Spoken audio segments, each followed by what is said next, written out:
slash shit. Need a bad bitch. On the dick, she do gymnastics. In the fashion. Foreign whip up, I don't crash it. Keep a ratchet. On the side, I hope I catch it. Yeah. And you know just what we do. But don't fall. You already know what it is. DJ Young Legend TV back with another exclusive interview. Philly's own Mike Knox, home after a 7-year bid. He gave the Fed 7 years. What's good, Mike? What's up with y'all? What's going on? Talk to me. This is a long anticipated, highly requested interview, man. It took a lot to make this happen. My man, He's here. You made it happen. Yeah, I've been running around. I'm doing a lot, so a little under, Yeah, energy man. a little down, but I'm here. What's up? Talk to me. Hey, man. We working. You back after 7 years, man. Let's start from the beginning. Who is Mike Knox? Where you from? I'm from North Philly. 16th and used to be more, as we call it, gunplay. Back in the day, it used to be 16th and Columbia, but that's where I'm from. But I migrated and stayed up Logan, uptown, Germantown, moved around a lot. What was like your first introduction to like rap music? What were you listening to as a kid? Like, I used to listen to like Ice Cube, America's Most Wanted. Shit. Yeah, like Ice Cube, America's Most Wanted, Scarface, Ghetto Boys, Coogee Rap, Rock and I used to listen to a lot of that shit. what were like what made you even want to begin to rap? Your influence, did that make you want to rap or just like? Nah, I started rapping after I got shot. Yeah. So after I got shot, I used to be wilding out and shit like that. So I'm like, yo, find something to channel the actual anger and the pain. So that's why I started rapping. Right. You know what I mean? When I got into it and started doing music and shit like that, getting it going. What was your first like big break into the rap game, you think? Like, My first break, I would say get my record played on Pound 89 with Cotton McCaff. That was my first break. what song was that? What record was that? Do you remember? I'm probably so long ago. It was a freestyle first. It was a come up show, you think? Right, before it was that. Damn. Okay. So it was a few freestyles I was just doing, and he would be like, yo, I like that one. And he would play that, and then I would go do 2 or 3 more, and he'd be like, yo, give me them 2, and he'd just be playing them shit like that. So prior to that, did you already like garner a street buzz for your music, or you just went straight to the radio, start rapping? Like, No. I mean, like, I was doing it in the street, like, we was doing like little mixtapes and shit like that here and there, but it really started taking off once Cap started playing it and people started connecting to it. All right. I want to jump around a little bit in this interview. So you did just come back from 7 years. Can you let the people know exactly the situation with that? Why did you do the time? Yeah, well, this what happened. Without going into so many deep, I mean, it's not nothing to hide because it's public record. Right. It was conspiracy to commit bank fraud. So what happened was it was a situation where it was something that I was a part of at one point in time, which was with a conspiracy you could be anywhere between maybe 3 years or 4 years of them actually investigating the situation before they actually indict you. Right. So in my case, it was something I was involved in, and I pushed away from it because I started going deep into the music. I didn't need to be a part of it. But in the process of me pushing away from it, before I pushed away from it, somebody was already like we was already under investigation. They didn't know, and so it was a confidential informant that actually wore a wire. Wow. So in the process of him wearing this wire, there was a conversation that was had. When the conversation was had, that implemented that I was conspiracy to the crime, that I knew something about it. Right. So that put me in the actual indictment. Damn. So when you got a person wearing a wire on you, and then they're trying to set you up to catch you red-handed, but you don't go back and do this because I'm off doing something else. So it was never could be like, we're gonna get him right here. Yeah. It couldn't happen because I was nowhere around. I wasn't doing it. Right. So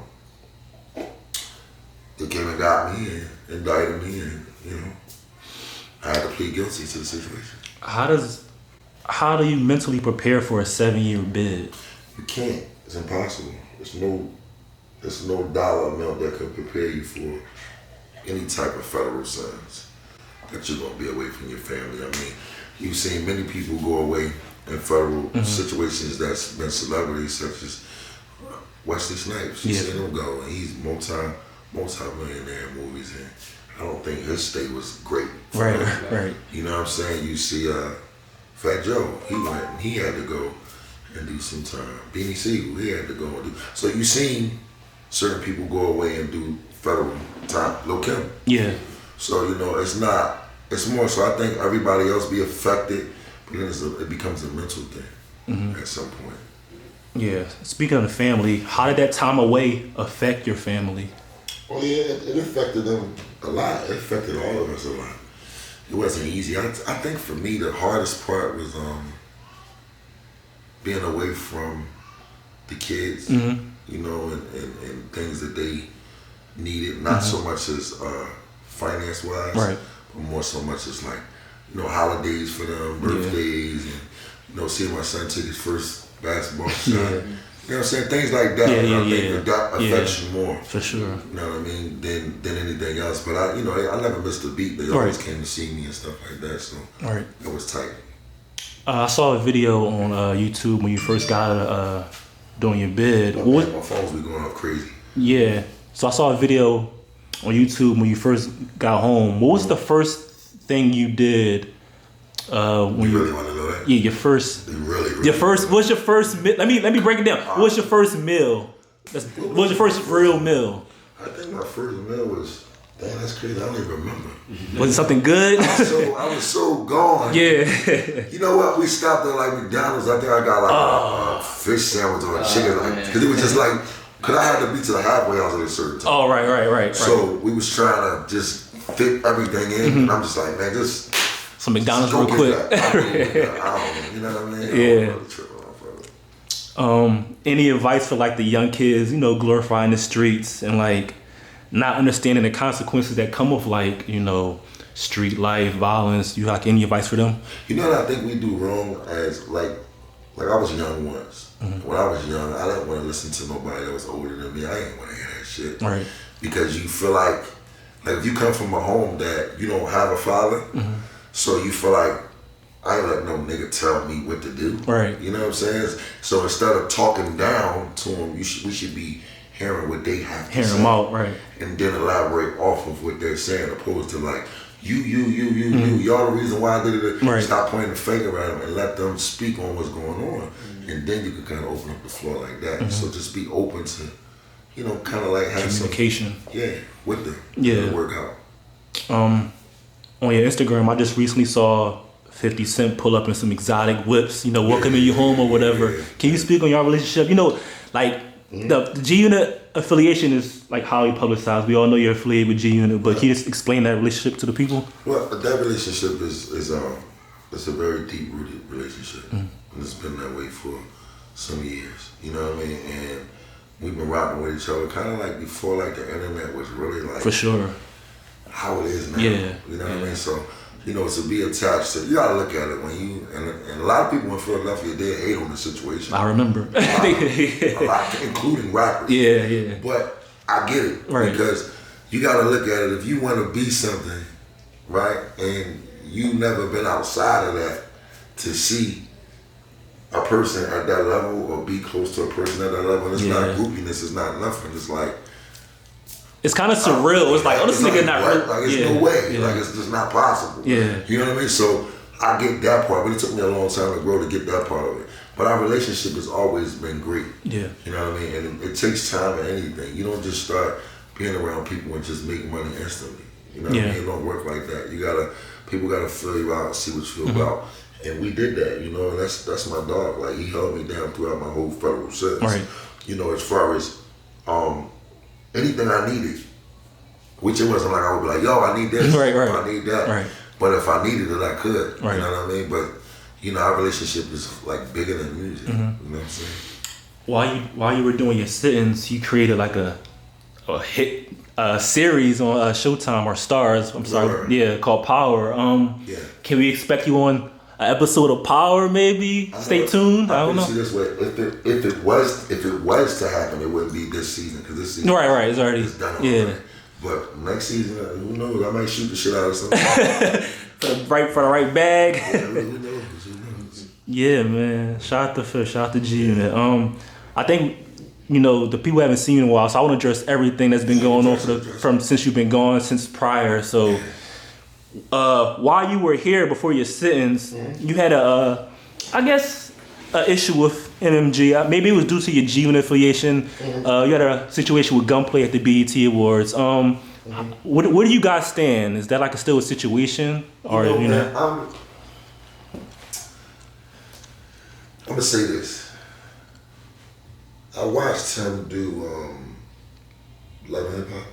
Yeah, I think he did. When I was in. And certain things I seen, I was just like, you know what I'm saying? Like, you know, the whole drug issue or whatever he was dealing with, whatever. Yeah. And you know, things like that for me is like, wow. You know what I mean? I didn't know he had that situation. I mean, I did touch on it. See, I'm the type of person, like, if we beefing or anything, and you got anything that I can, that's when I'm a dagger. Yeah. You know what I'm saying? But I didn't know that his situation was that serious of a situation. You know what I mean?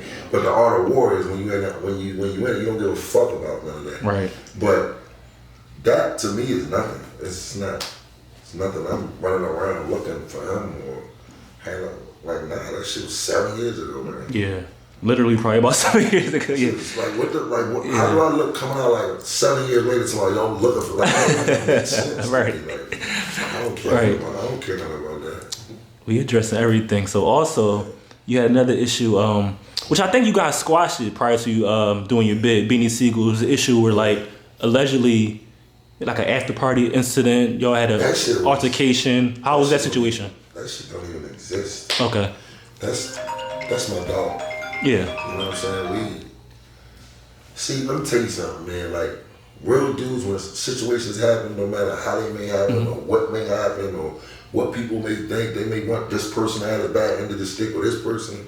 At the end of the day, you still men. Right. So men figure it out and get over this shit. And as people seen, we did so much shit after that. You know what I mean? Music and different situations, that shit is obsolete. Right. You know what I'm saying? What do you think is the number one like misconception about Mike Knox? Is Mike Knox a troublemaker? Do you cause trouble? What do you think people's like misconception is about you? That right there. That's the one. That's the number one. That's the one. You know what it is? I know I don't start the trouble. Right? People don't never see what the person is doing. Yeah. They just see me because I'm the biggest one. Right. So they don't see. And you're more vocal too. Right. Sometimes, yeah. Because a person that, listen, if you walk into a restaurant right now, right, and we're all having a conversation, but you over there, and this guy just walks by you and just bumps the shit out, right? But we don't see it. But we hear your voice. What the fuck? Now we turn around, he's starting some shit. Yeah. But you don't know this dude just bumped the shit out. Right. You don't see that part. You don't see that part. In a lot of situations, I mean, niggas wouldn't bump me, but I'm just saying, in a lot of situations, dudes will quietly do some hating shit. Right. But I'm going to expose it. That's just who I am. Right. I don't have nothing to hide. You know what I'm saying? So, yeah, I think that's a misconception. Yeah. But I do finish it, though. Right, I already know. Definitely will finish that right. shit. Yeah. Also, prior to you going in, G-Unit Philly, Tone Trump, Vegas Kodik. Heavy buzz in the streets of Philly. Like you said earlier, a lot of people with your G-Unit affiliation, people didn't know if it was real or not or what's going on. What's the situation with G-Unit Philly? Do you want to like reunite that situation or it's kind of dead? It's over with? Nah, you know, at one point, right? At one point, I wasn't fucking with it. Yeah. I got to a point where I was just like, yo, I'm off the shit. Niggas, he can go do him, he can do him, and he can do him. Right. But I think in the period of time that everybody was apart, and the time I was away, everybody was able to think like, yo, and then everybody asked for it. Yeah. Listen, there's not one person that don't ask what's up with G-Unit. G-Unit? Like, yo, what's up with G-Unit Philly? What's up with G-Unit? I gotta be saying like, yo, when you gonna bring G-Unit Philly back? Like, everywhere. I gotta be in New York, I gotta be wherever. It was a movement. So it made me like, man. Then one day I like poured out the CD and I like popped it in. Yeah, reminiscing. So I don't really think this shit was that. Yeah. Cause we talking years. That shit was 08, 07, 08, some shit like that. So I'm like, let me see something. Listen to this shit. I'm like, oh we was on one. For sure. I think I posted on the gram. I was like talking about it. So we all like had conversations. I had a conversation with Kyle. I had a conversation with Vague. Vague is different from the rest of them. Our Vegas is different. We never had nothing. It's like we never had no issues or nothing. Like he'll just go with whatever I'm with. So I didn't see him for a long period of time. He came out to the video shoot. It was just like I seen him yesterday. Like as soon as we, like yo, and it was whatever. So he knows where I'm at with him mentally. Right. Kyle, we had a conversation, and he's even in a different headspace. Like he wants it to happen. He wants it to work. He already started working. I think he just put out something. Vegas put out a freestyle, and then Trump. We talked a few times. You know what I'm saying? So everybody wants it to happen. It's just about it happening the correct way because everything is different. Yeah. As far as when you rolling something out and you marketing it the right way. So I want it to be right when it happens. I don't want it to just be like spontaneously just happen. I want it to happen the correct way. Right. You know what I'm saying? So that's really the key with that. But it's gonna happen though. It's gonna happen. That's what's up, man. What's your current relationship with Meek Mill? One of my favorite freestyles is the Mike Jackson freestyle. Oh yeah. So like, what's your current situation? Have y'all spoken since you've been out? That's my dog. Okay. That's my dog. He actually reached out one day. You know what I'm saying? And he was like busting up and shit like that. You know what I mean? Then we FaceTime and shit and busted up. That's my dog. That's what's up. It's with me and him. Our relationship is pretty much different. Right. And the reason why I say it's different, like even like him, O'Malley, like it's a different relationship. You know what I'm saying? I'm not gonna say act like we super duper duper right. because they where they at. Right. But we always worked in the same studio.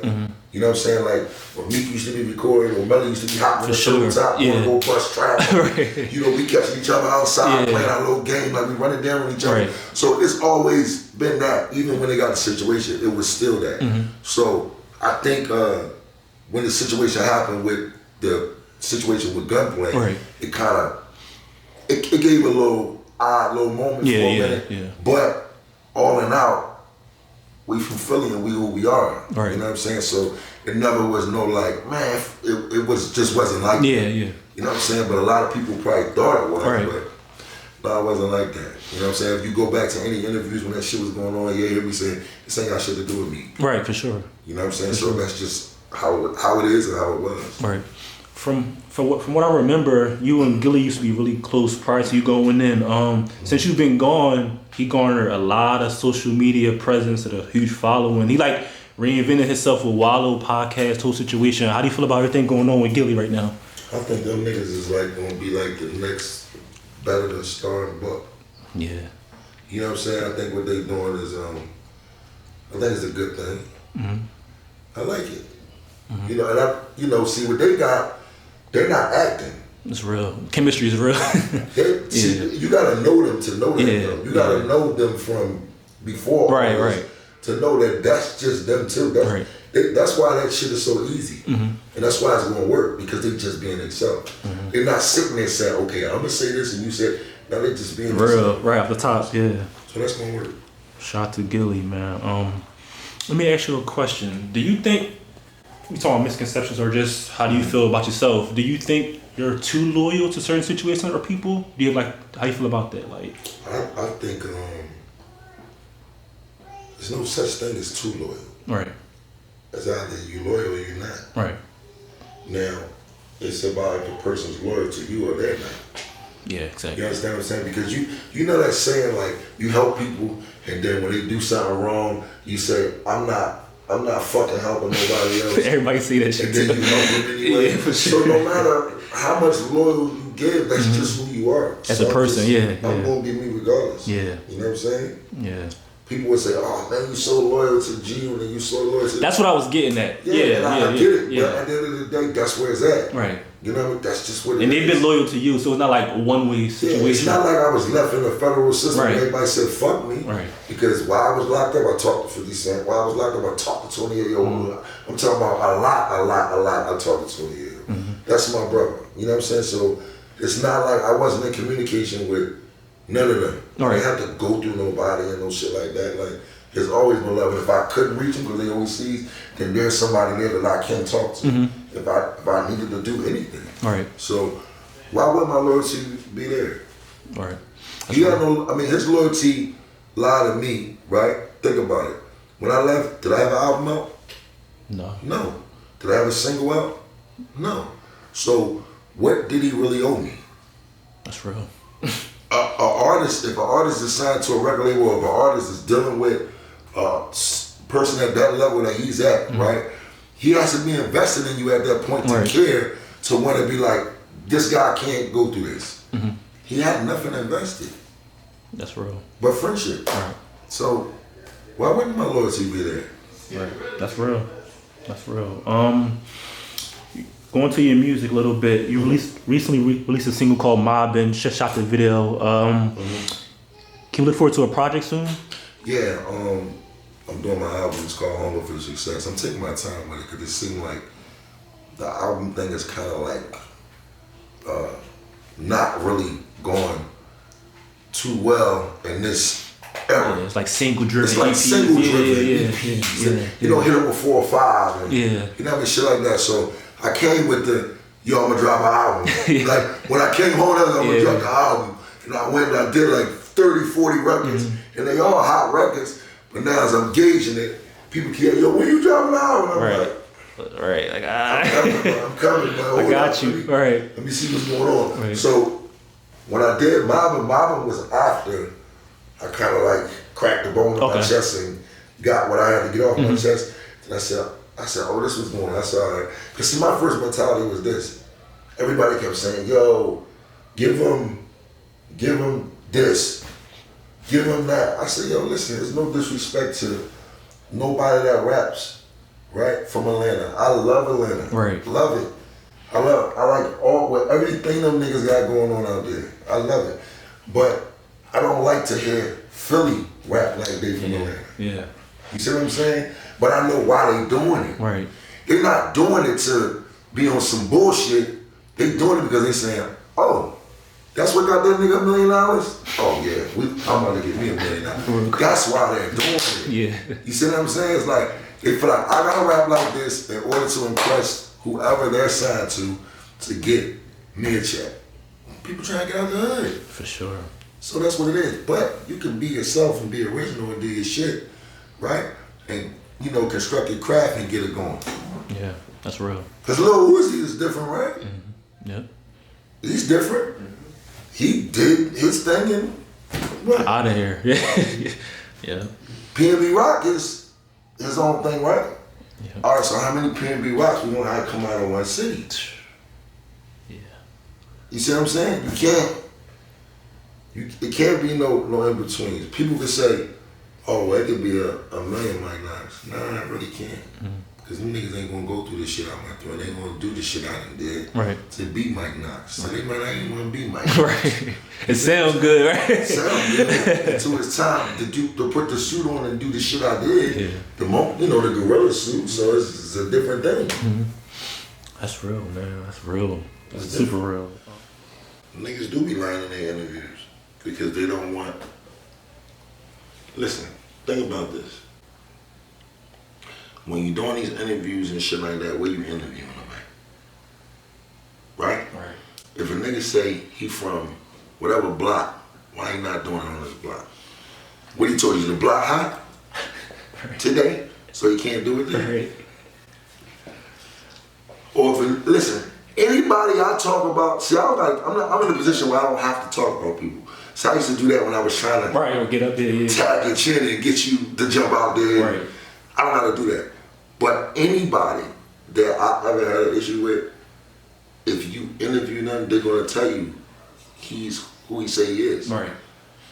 Right? Because I'm liable. At that time, like when I was on then, I'm not on now, I'm different now.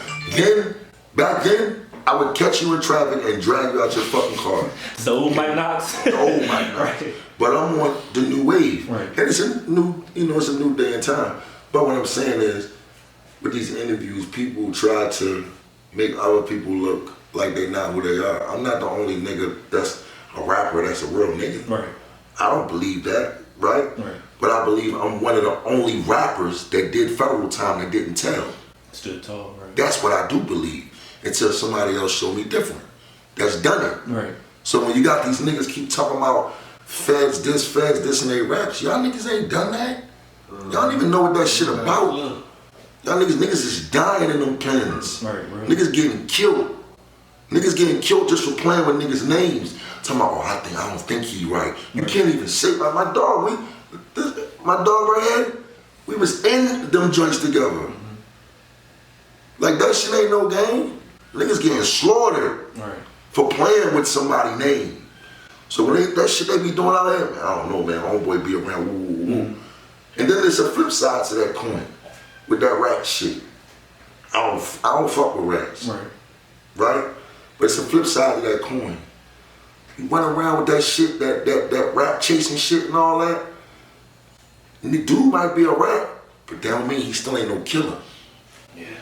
That still don't mean he won't push his shit back, right? And then what you gonna do? You gonna be killed by a rat, right? Because but listen, it's the truth. Because think about it. In my day, when I was young, right, when we played the corner and shit like that, when we hustled and all that kind of shit, it was the young niggas, and then it was the old heads, right?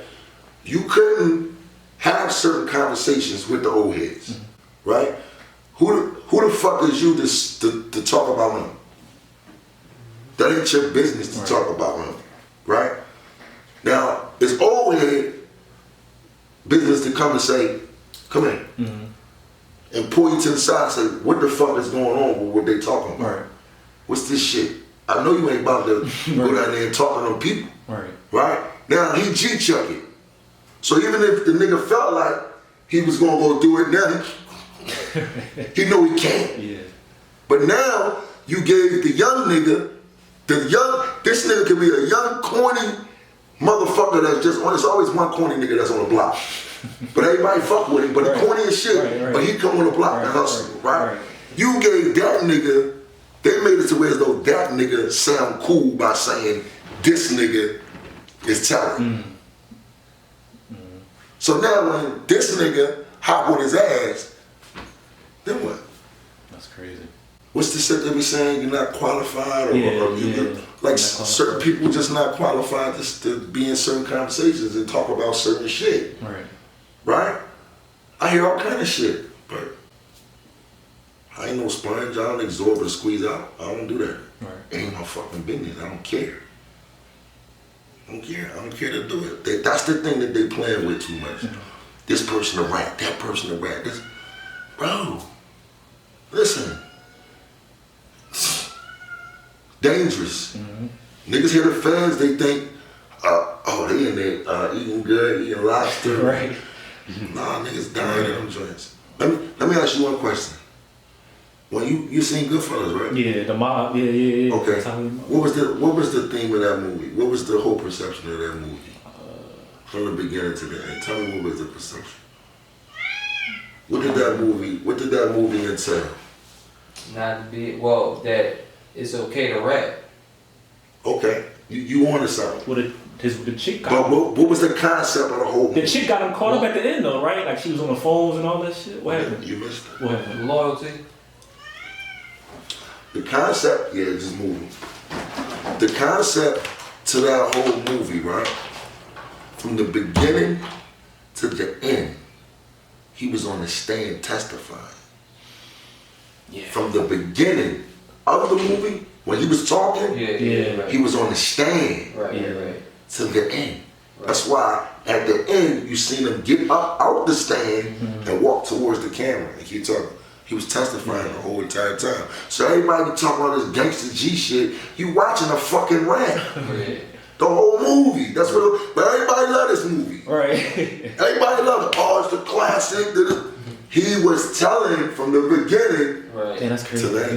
I never even thought about the movie. He got up. I just took it as him narrating until you actually said he wasn't narrating. He was narrating. He was telling because at the end he got up. Told the whole story. Told the whole story. So he was on stand the whole time. And I speak on shit like this because one thing you don't tamper with is a person name. You gotta have black and white. For real, yeah.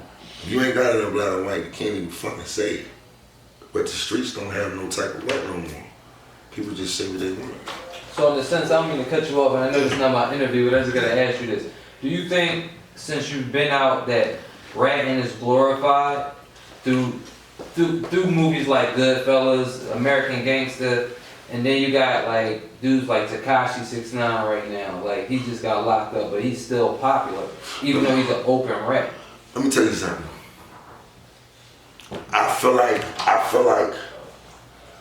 like the way they did. See, people misconstrued why the movies was done. When these people was picking these movies, everybody think they was picking the movie because the director loved it, their story. No, they wanted to show that they was a fucking rat, and that no matter all the shit they did, in the end, you still came out to be a fucking rat. Right. That's what. So they embarrassed themselves, right? Which one of them just died? Didn't one of them die? Was it From Boston. one of them that told just died or something? Not the one from Boston. I know you talking about the other one. And nobody cared. Yeah, right. I'm saying, I'm just saying. At the end of the day, like in the Tekashi 6ix9ine thing, I don't know him at all, but my man was holding him down, and my man is on that case, right? So what? It's music, so this shit is different. That's crazy. Cause you got somebody somewhere right now listening to a Tekashi 6ix9ine song right now. Like, damn, hope that nigga come home. Drop some more fire. So you can't, just listen, you gotta have your lane, bro. And that's what I'm on. Right. If you ain't know what I'm on, cool. I ain't tripping. I ain't mad at you. Just don't come to fuck around me. You know what I mean? Because them days of me running around with 40, 50 niggas and all that, I ain't got to do that no more. Because I don't want that shit around me. I'm cool because I know what's going to happen. Right. Somebody is going to be the one to be like, that was Knox in them. You know how easy that is now? For them, oh no, that was not. Real quick. Then they have a rapper out here that had a whole song called talking about snitching and all that shit, right? And he fucking told the whole time. The whole time they playing this nigga record a zillion times every fucking way. And I'm not talking about to no DJs. And they got him telling. Telling. Now niggas want to go back and start pouring down pictures they had with him and all.